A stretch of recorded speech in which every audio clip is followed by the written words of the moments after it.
એક બાજુ આ ઉચ્ચ કક્ષાની નોકરી મેળવવા માટે લાખો યુવાનો પોતાની યુવાની ખપાવી દે છે તો પણ નથી મળતી, અને બીજી બાજુ રમતવીરને એના સન્માન માટે આવી નોકરીઓ આપી દે છે. થોડા સમય પહેલા નીરજ ચોપડાને સેનામાં લેફ્ટનન્ટ કર્નલ બનાવીને એનું સન્માન કર્યું. પણ હવે તમે કહેશો કે આને નીરજ સાથે શું વાંધો હશે? મને કોઈ રમતવીર સાથે વાંધો નથી.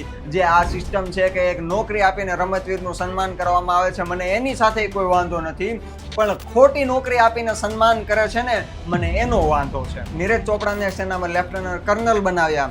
એક તો એની પાસે એવું કોઈ નોલેજ નહીં હોય કે જે હજારો પુસ્તકો વાંચીને રાત દિવસ મહેનત કરીને ઘણા બધા ઇન્ટરવ્યુ પાસ કરીને પછી જે લાગવા માંગતા હોય ને તેની પાસે હોય. બીજું કે જે નીરજ ચોપડા પાસે વર્ષોથી મહેનત કરીને જે સ્પોર્ટ્સનો અનુભવ છે ને એને પણ આપણે ખોઈ બેસશું, એને પણ આપણે નથી વાપરી શકતા. એટલે મારું માનવું એવું છે કે જે તે સ્પોર્ટ્સમેન છે તેને સ્પોર્ટને લગતી એ ઉચ્ચ કક્ષાની નોકરી આપો, અને એવી કોઈ નોકરી નથી તો એવી નોકરી બનાવો. જેમ કે નીરજ ચોપડાએ ભાલાફેંક રમત રમે છે તો એ જ રમતમાં એને ઉચ્ચ કક્ષાની નોકરી આપવી જોઈએ. એનાથી આપણે નીરજ ચોપડા જેવા ધુરંધર લોકોનો વર્ષોનો અનુભવ એ સ્પોર્ટને વિકસાવવા માટે પણ કરી શકીશું, અને જે વર્ષોથી મહેનત કરે છે એક પોસ્ટને પામવા માટે, કર્નલ બનવા માટે, એના નોલેજનો પણ સાચો ઉપયોગ કરી શકીશું. જો આ બદલાવ તમને યોગ્ય લાગે તો કમેન્ટમાં આપણા સ્પોર્ટ્સ મંત્રીઓને મેન્શન કરી દેજો.